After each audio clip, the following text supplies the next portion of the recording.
Good evening, Mike the MC, bringing you the self-care video. For this video today, I'm going to share with you the idea, can you be friends with your spouse? Can we be happy with the person we are married to or a close friend, partner, right? And just thinking, is that going to take away some of the seriousness, or will that actually relieve some of that seriousness and allow both of us really to work together in order to have a relationship that flourishes? And I think this will be a great topic to discuss, especially with regards to today's society, as far as, okay, there's attraction, there's the idea that you want your partner to always be with you, but then what about this idea of fun, and how does that come into play? So this will be a great topic to discuss, so let's get this started.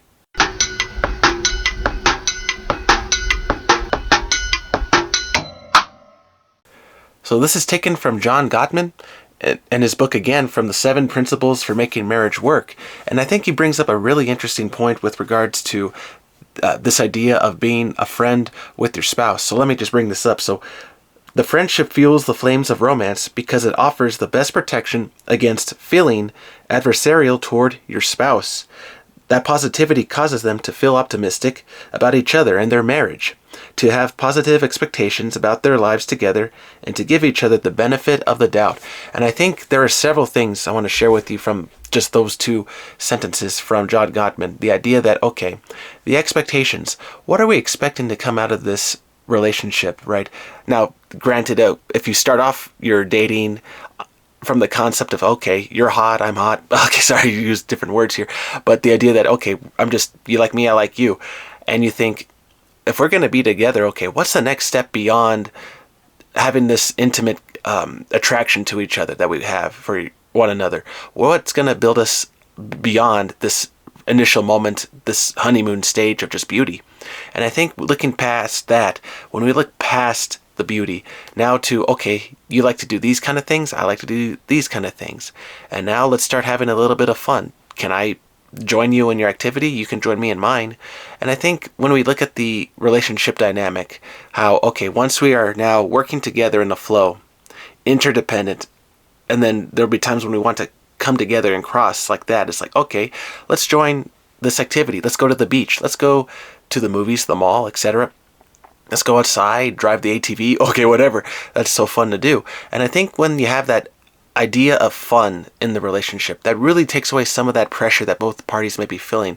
Maybe it's been a while since you have been talking with one another about serious topics, or you have been talking serious things, and you want to kind of relieve the mood, or you want to just relax the mood and make it just nice for both of you just to have a fun time. So maybe one of you brings up the idea of, want to do this for fun today?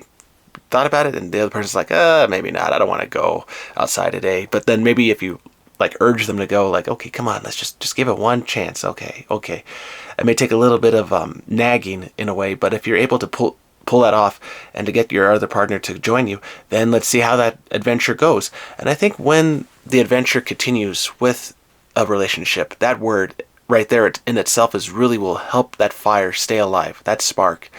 And because if your friendship is allowing adventure to come into your life, to explore new places and ideas and things together, and to see what it introduces you both to, I think that is a beautiful thing to consider, to relieve the joy in a marriage and relationship that you want between you and your partner. Because if the expectations, I'll go to this word now from the quote from John Gottman, if those expectations are off, right, I expect you just to be beautiful, or it's down here, I expect you to be beautiful, but then the other party's like, oh, okay, you're beautiful, but we can have some fun, right? And the other person wasn't seeing that expectation.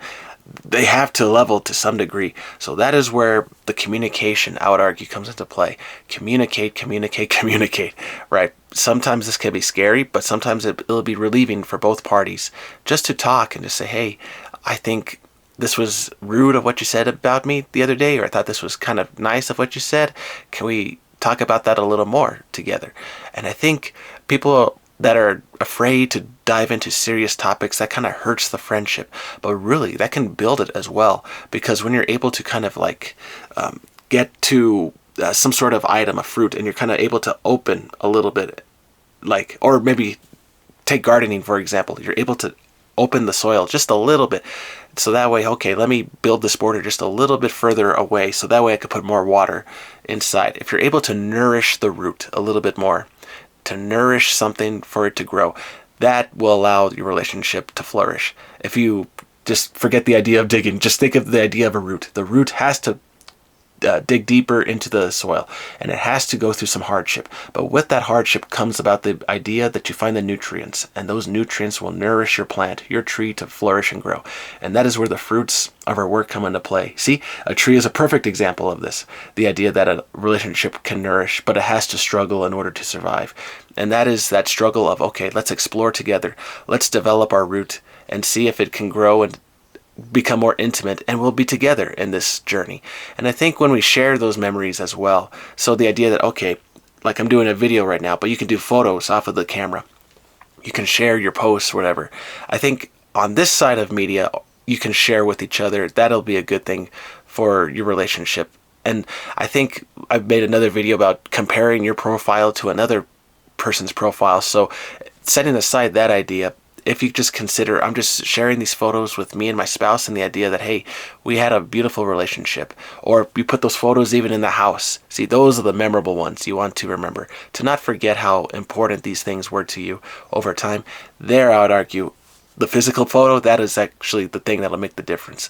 And so when you're able to have those, or the memoirs, the statues, the artifacts, the jewelry, right, for your girlfriend, wife, right, all those things come into play. Right. And yes, for us guys, like, hey, can I get the magnet from the gas station, right? Can I then get that and put that in the refrigerator to say that we were there, right? So when you collect all these memoirs, these are really great ways to keep the memories alive, to remember that, hey, we were there. We did that together. That was so fun. We should go out to another trip again. That was so cool, right?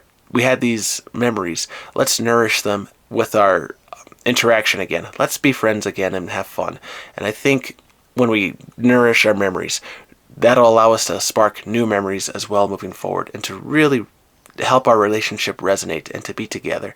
And I think words of positivity come into play as well, kind of like a balm. If you're allowing your words of kindness to really help that other person, not so much throwing money or gifts like that to kind of help the relationship, but communication, beautiful communication, healing communication, that will help both parties, I feel, find peace together. And so remember, words of kindness can really go a long way.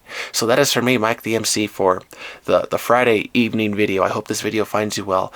Look up John Gottman and his books. They're really great for relationships and rekindling marriages as well. But from me to you, I hope you all have a wonderful day. Take care, and always remember, words of kindness can go a long way. All right, everybody, take care. Have a good one.